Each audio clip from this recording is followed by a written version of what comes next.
psicopatas, serial killers e outras pessoas que cometeram crimes hediondos se dizem influenciados por forças demoníacas e que vozes vindas do abismo os obrigam a praticar coisas horríveis. Mas será que o mal realmente existe e que o diabo pode influenciar as pessoas? Confira agora o Tem Medo da Verdade. Bom, assassinos podem falar qualquer coisa em sua defesa e o diabo tem costas largas. Cabe tudo. Então, é comum mesmo, mas existe a ciência que ampara a justiça. Você tem todo um lugar forense que, vamos dizer, didaticamente vai ajudar a gente a separar o joio do trigo. Tem doenças mentais que de fato causam visões, alucinações, de áudio também, ou visuais, ou ambas. Tem algumas doenças mentais que geram uma sensação de perseguição naquele indivíduo, portanto ele enxerga uma situação que o está ameaçando quando nada o está ameaçando. E são doenças tratáveis, controláveis, ou pelo menos bastante diminuídas com remédios. E essas pessoas medicadas e tratadas da forma correta têm isso sob controle. E você tem os grandes casos de alucinação importante, ou de paranoia importante, que aí vão causar grandes estragos, numa visão completamente distorcida. Gente que é capaz de matar a família inteira e se matar por uma visão distorcida de amor, porque vai falir, porque não consegue enxergar a sua família sem dinheiro, passando necessidade e, aspas, salva todo mundo desse sofrimento porque ama demais. Claro que quem mata não ama. E você tem as pessoas que cometem crimes pelos velhos e bons 7 pecados capitais. Veja, a questão espiritual ela pode ser sempre considerada, seja no crime ou em qualquer outro aspecto da vida. As pessoas que acreditam que o mundo é maior do que esse que a gente enxerga, elas sempre vão poder colocar tanto o bem como uma santidade. Aquela pessoa não é humana, não é que ela é boa, é que ela é já uma santa, ela é supervalorizada dentro da nossa cultura. Como uma pessoa que comete um grande mal, não é a pessoa que é má, é o diabo que está nela, ou como é o santo que está na outra. Talvez nem tanto ao céu, nem tanto às profundezas. Eu acho que essas coisas se mesclam, na minha experiência. Muitos têm esse discurso de defesa do mal, se sentem, acreditam que estão possuídos, que realmente pertencem, são filhos do demônio, ou agem em nome dele, ou em nome de Deus. Conversei com um assassino importante brasileiro que matava meninos, e ele falou para mim o tempo inteiro: a senhora vai lá estudar sobre o pecado original, quando a senhora entender, a senhora volta, que a senhora vai entender meus crimes. A senhora não tem capacidade de entender a grande coisa espiritual que eu tenho. E quando eu li Isaías, eu entendi bem mais a cabeça dele, porque você tem um centro na Bíblia, se não me engano é no 14:21, que é: mate as crianças que têm o pecado original. Então, como que você vai... Ele matou não em nome do demônio, ele matou em nome de Deus, para ele, no entendimento dele. E a gente entende como quer, ou entende ele como um ser mau mesmo, que o objetivo, ele tinha todo um ritual, enfim, o objetivo era outro. Então, você tem vários exemplos. Para a nossa sociedade funcionar, a gente tem esse critério da lei. O que ultrapassa a lei, a gente não entra na questão se é o mal, se é o bem, se é a doença. Entra juridicamente quando é doença, mas não na questão religiosa. Por outro lado, você tem um exagero, talvez, da relevância disso. Você teve nos Estados Unidos uma época onde vários inocentes foram presos apenas por acreditar, ou por brincar com uma tábua, ou por andar de preto. Foi uma verdadeira caça às bruxas. A gente tem o Danny Eccles, que foi liberto, depois foi reconhecida a inocência dele. Ele era estranho mesmo, o crime que ele comete é ser estranho, e é condenado à morte por isso. Né? E você tem toda a cultura que vai colocar, a sociedade é que vai colocar na religião a culpa do crime, e não a pessoa. Ele nem cometeu um crime, mas a sociedade rotula isso como a causa. Será? Será que é sempre assim? É a gente que está rotulando, é a própria pessoa que está se defendendo. Olá, sejam bem-vindos a mais um Mistérios. No programa de hoje, falando sobre crimes em nome do mal. Para debater sobre isso, Márcia Cobeiro, parapsicóloga e diretora do Instituto Padre Quevedo de Parapsicologia, e Norberto Gavioli, tecnólogo e pesquisador espírita. Norberto, temos muitos relatos de assassinatos e crimes em nome do mal. Poderia mesmo um espírito influenciar um criminoso para cometer tal ato?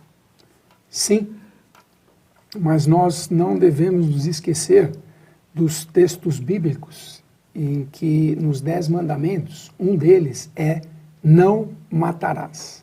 Então não há condição em que algum indivíduo agrida o outro, cerceia a vida do outro sem que ele esteja infringindo uma lei natural. Então, independente da forma que esse crime foi cometido, ele não deveria sê-lo. Mas ele ocorre muitas vezes por influenciação espiritual, sim. Norberto, não seria uma forma de terceirizar essa responsabilidade?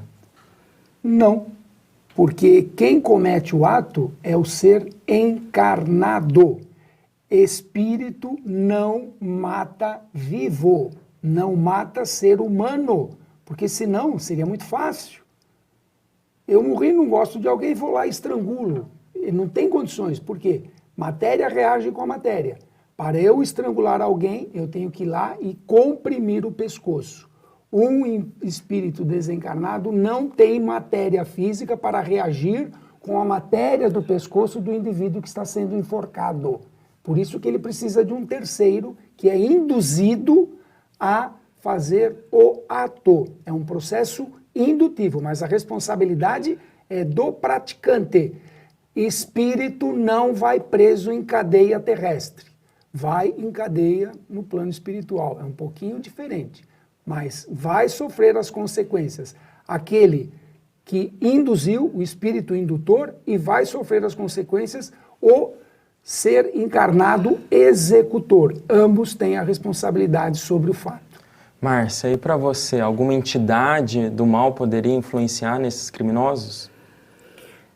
Eu continuo sempre com a mesma postura do evidentemente que não. Nenhum tipo de ser espiritual do além pode agir aqui no nosso mundo ou agir na minha vida. O que acontece é que nós somos seres humanos, nós somos limitados, nós somos falíveis. Então, o que a gente vê, na verdade, por aí, é uma manipulação de uma série de fatores, de uma série de circunstâncias em que, em algumas pessoas, leva a um desequilíbrio muito grande. Eu acho muito triste quando a gente lê documentos da Organização Mundial de Saúde, onde fala que o Brasil é o país de pior saúde psíquica do mundo. Eu acho muito triste a gente ouvir falar do Brasil, que é o único país do mundo onde, se você disser que viu uma vaca voando, que a única pergunta que vão lhe fazer é de que cor que era. Então, o país de pior saúde mental do mundo. E o que é que gera essa saúde mental tão desastrosa? Até alguns anos atrás, a sífilis e o álcool. Hoje, a gente pode pôr aí outras drogas, né? Principalmente o crack, junto também com o álcool, evidentemente, e a manipulação que algumas pessoas fazem, né? De até pseudo-religiosidade, vamos falar assim, porque se nós formos entender religião como religar Criador e criatura, unir o homem a Deus, então tem muitas propostas pseudo-religiosas ou falsamente religiosas que propõem realmente sacrifícios de animais, sacrifícios de crianças, em povos de antiguidade, já se falava disso, e infelizmente hoje aqui na nossa sociedade ainda a gente vê realmente muitos crimes sendo cometidos e no delírio interpretativo daquele que mata, né?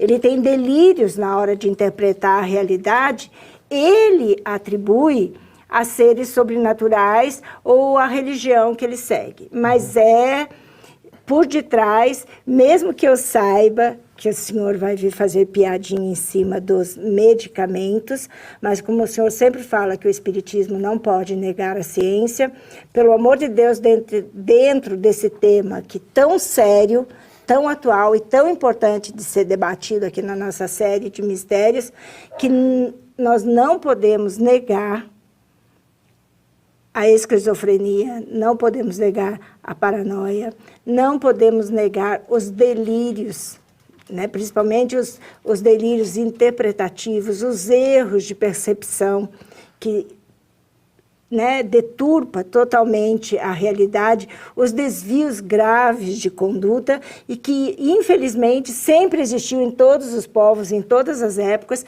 mas que na nossa sociedade existe também um número muito grande de pessoas que precisam de cuidados especiais e que precisam, sim, de medicamento para que seus instintos, né, sejam dominados por esses medicamentos. Norberto, o maníaco do parque disse que ouvia vozes antes de cometer os crimes.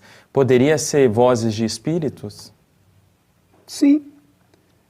A comunicação é mental. Como é um processo mediúnico, o maníaco do parque estava sintonizado em um espírito, ou em um grupo de espíritos que se comunicava com ele. É uma questão mediúnica. Nem todos captam a mesma mensagem. Se eu quiser assistir à TV Record, eu aperto o botão número 7. Se eu quiser assistir à TV Globo, eu aperto o número 5. É uma questão de sintonia. Então, esses indivíduos que são influenciáveis são médios em potencial, sim. Você me desculpa discordar radicalmente, tá, Norberto? Pois não. Mas o maníaco do parque, o Francisco de Assis, hoje ele está na casa de custódia de Taubaté e medicado, ele não está sendo incomodado por esses espíritos. Ele será uma ameaça para a sociedade quando? Quando saindo de lá, se não houver... Cessar a medicação. Quando não houver alguém que faça com que ele tome o medicamento regularmente, ele será de novo ameaça para a sociedade. Isso. Como o bandido da luz vermelha. Sim. Trancafiado, é uma pena, lamentável. Sim. Mas tomando medicamento, a doença dele controlada. Quando ele saiu, que parou a medicação... Repete o mesmo processo. Não, ele foi assassinado pelo tio em legítima defesa, porque ele foi matar o único parente que o acolheu, e daí, em defesa, o tio o matou. Sim. Só que o psiquiatra alertou para isso antes dele ser colocado em liberdade. Perfeitíssimo. Então, há casos em que precisa, sim, ser tratado como doença, como psicopatia. Em nenhum instante, o espiritismo ou os espíritas conscientes, cerceiam a aplicação de medicação que foi prescrita por médico. Médico cuida do corpo. Quem cuida da alma é o psicólogo, o psiquiatra, o psicanalista. E os religiosos. E as pessoas de bem, através de uma mensagem, através de um acolhimento. Então, para o físico está com anomalia. Ele está sofrendo uma interferência muito grande. Por exemplo, um processo obsessivo muito forte. Como que eu cerceio a atividade desse indivíduo? Colocando ele numa cadeia. Ele não vai matar ninguém. Na cadeia só tem ele. Ele vai se automatar? Pode ser que sim, se suicide por um processo indutivo. Se o indivíduo tem uma anomalia, essa anomalia tem que ser corrigida com medicamentos acrescido de uma orientação psíquica. Essa orientação psíquica pode ser dada pelos terapeutas terrenos, pode ser dada através de leituras edificantes, evangelho é a melhor delas, e pode ser dada através de passes e irradiações, transfusão de energia, aplicando magnetismo, dando um equilíbrio físico para aquele corpo que está destrambelhado. A medicação faz o mesmo efeito, é reação química e física. Tomei um barbitúrico, ele vai agir no meu processo mental, no meu processo cerebral. Ele corta os conectores. Então a medicação é necessária? Sim, para o mal físico.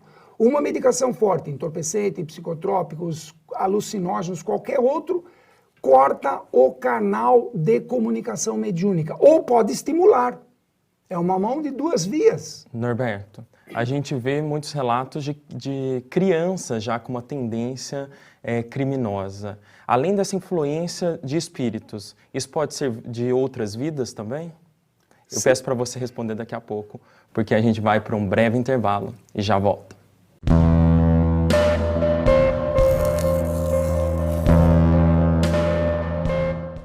Estamos de volta com a segunda parte de Mistérios, hoje discutindo sobre crimes cometidos em nome do mal. Norberto, poderia essa característica criminosa vir de vidas anteriores? Sem dúvida. Admitindo-se o processo da reencarnação, que isso é um dos dogmas do Espiritismo, o indivíduo tem as suas tendências. E no processo reencarnatório, ele tem que controlar as suas tendências que vão para o mal e convertê-las para o bem. Esse é o processo evolutivo. A prática do mal é a não prática do bem. A partir do instante que eu começo a praticar o bem, eu deixo de praticar o mal. Então esses indivíduos, eles têm essa tendência, sim, de serem agressivos, serem violentos. E isso precisa ser controlado. E essa é a função específica dos pais ou dos educadores. Corrigir as más tendências através de bons exemplos, através de leitura edificante, através de convivência harmônica e pacífica, principalmente dentro do lar. Márcia, como explicar essas crianças que desde muito cedo têm essas tendências criminosas? As doenças que nós citamos aqui, a esquizofrenia, por exemplo, e a paranoia, como outras doenças, né, psiquiátricas, que hoje se fala tanto, né, de fobia, de bipolaridade, essas doenças também existem em crianças. Quem gosta do tema sobre serial killer, por exemplo, tem os traços lá na infância. Sempre eles têm comportamento típico de violência contra animais, de matar animais.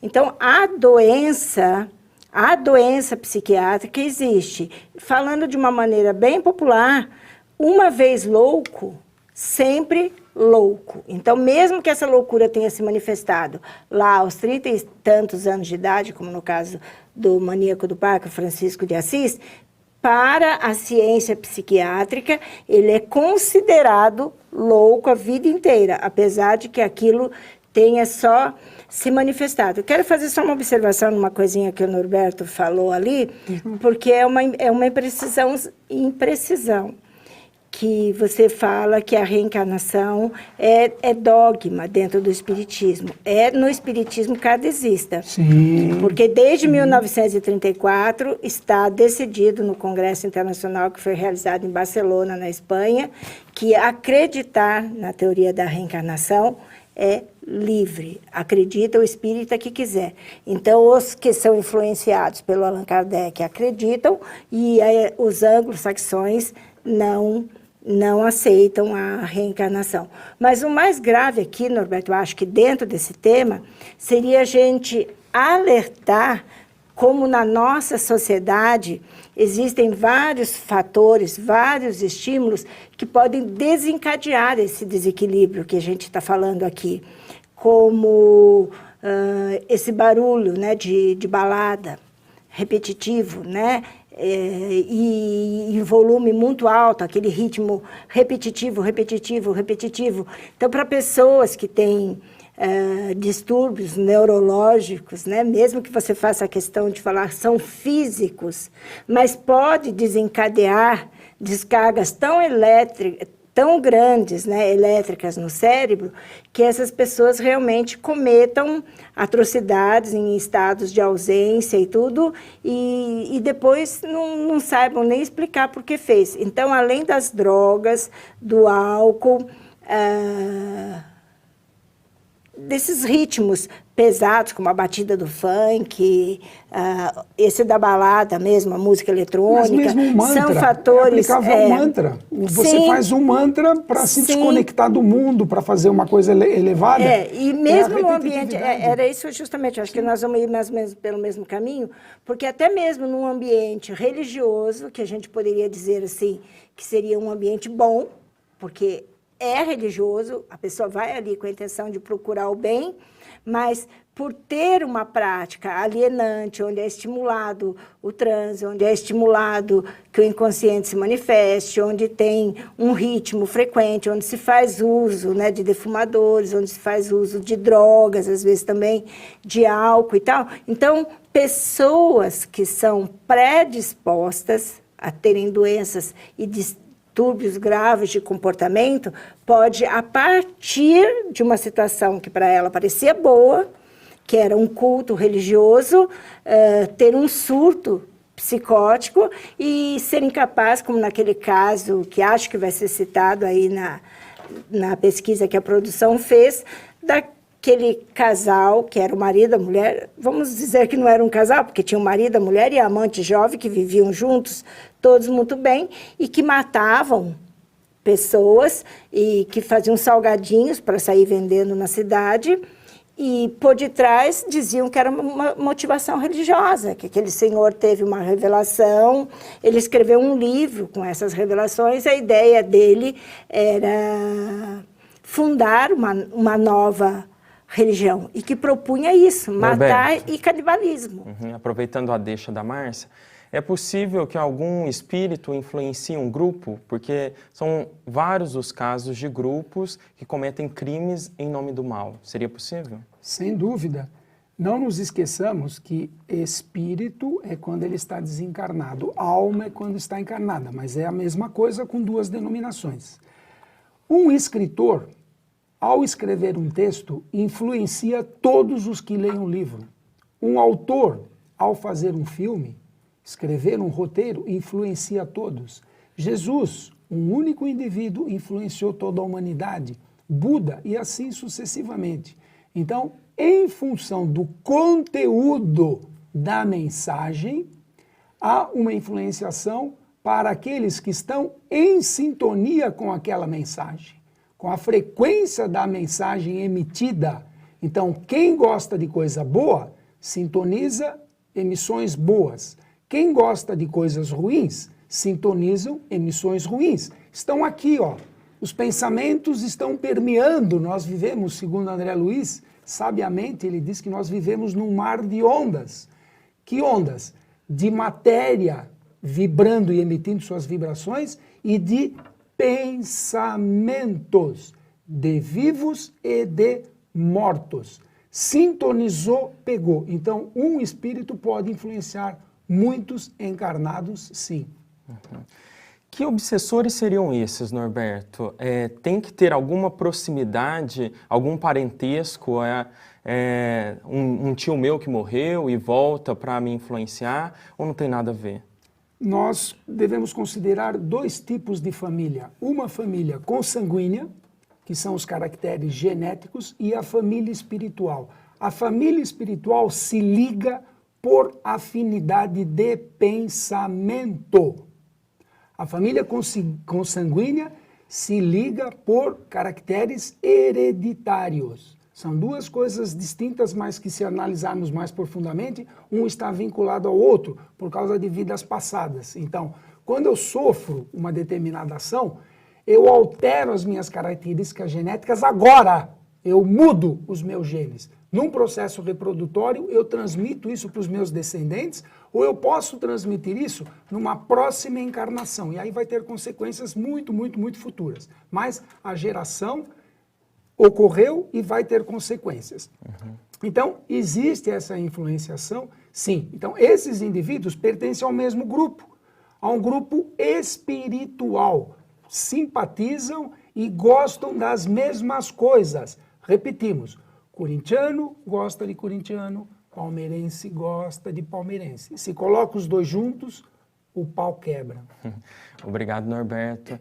Márcia, tem uma questão que não é necessariamente ligada a crimes, Mas há muitas lendas acerca de famosos que vendem a alma para o diabo em troca de fama. Isso é possível? Eu peço para você responder daqui a pouco. A gente vai para um breve intervalo e já volta.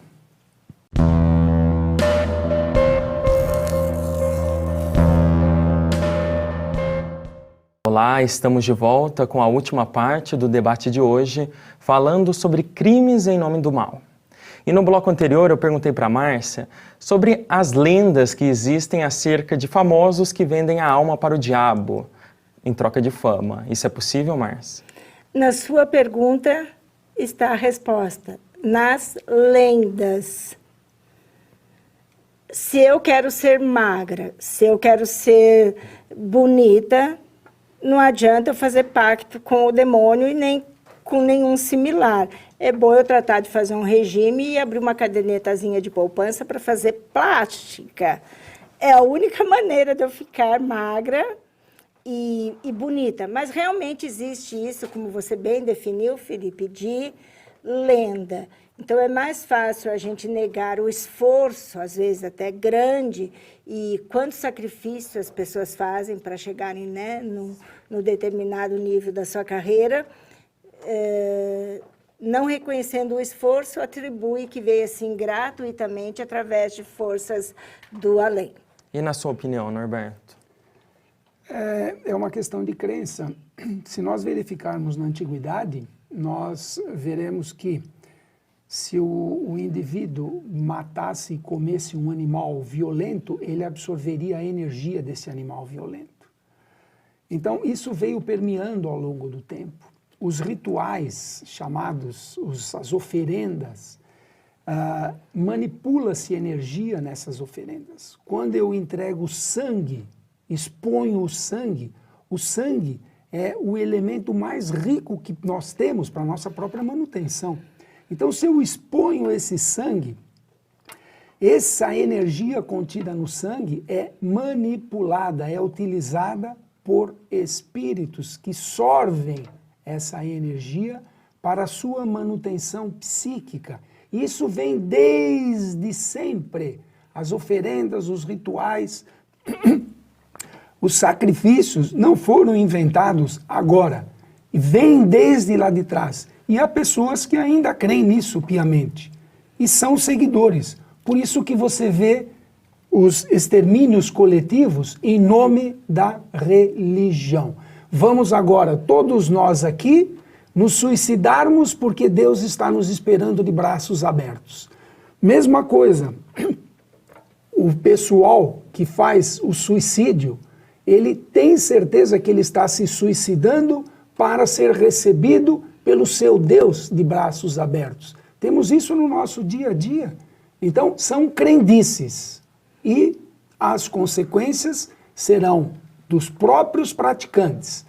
Os influenciadores também são responsáveis, mas terão a sua pena diferentemente dos que estão aqui na Terra. Não podemos eliminar a vida. A vida é um dom que Deus nos deu. É algo divino. Se tem, preserve-o. Norberto, agora você tem a oportunidade de fazer a sua pergunta para a Márcia sobre o tema. Eu não fiz a minha para ele. Sim, eu daria a oportunidade para você também. Dentro desse tema dos suicídios coletivos, como que vocês enfocam isso? Como que essas pessoas são influenciáveis? Como que vocês veem a capacidade do indivíduo ser influenciável, cientificamente demonstrado pela psicologia? Porque o fato ocorre. O fato ocorre. Mas, como você falou, né, de unido por interesse comum, então, tem um grupo de pessoas que, por algum motivo, resolvem ser fãs do Luan Santana. E seguem o Luan Santana por onde ele vai, e desmaiam quando ele aparece e por aí. Então, é uma personalidade muito específica. Tem pessoas que têm necessidade de ídolos e de estar buscando ídolos e esquece que religião é servir. Servir Deus e servir o próximo. Então, elas vão atrás de um líder e esse líder se transforma para elas em verdadeiro Deus. E o que esse líder mandar fazer, elas fazem. Então, a gente vai entender o suicídio, por exemplo, na Guiana, vai entender o suicídio lá do Jim Jones, que morreram quase 1000 pessoas de uma vez só. Então, infelizmente, eu tenho que falar com todas as letras, loucura do líder e loucura dos seguidores. Não vamos julgar a responsabilidade, porque da responsabilidade julgue Deus. Mas loucura do líder, loucura dos seguidores e omissão das autoridades. Porque como não se pode meter em crença religiosa, cada um tem liberdade de seguir a qualquer, as autoridades não tomam nenhuma providência até a hora que o mal já esteja lá consumado. Márcia, agora a sua pergunta. A minha está relacionada com a maldade, né, com a prática da maldade e a teoria da reencarnação, que você sempre me coloca, debate após debate, como o ser humano evoluindo individualmente, a humanidade evoluindo como um todo e o planeta Terra evoluindo. Mas não é isso que a ciência observa.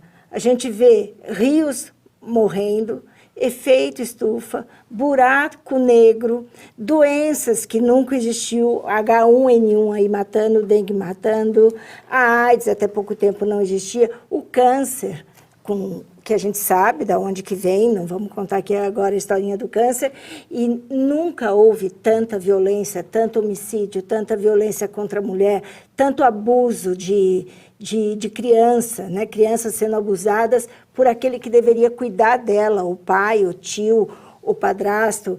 Então, o que a gente observa e não pode suprimir a realidade é um aumento muito grande da violência, um declínio muito grande nos valores morais e o nosso planeta, querido planeta Terra, sendo destruído pelo egoísmo das pessoas. Como que o reencarnacionismo explica isso?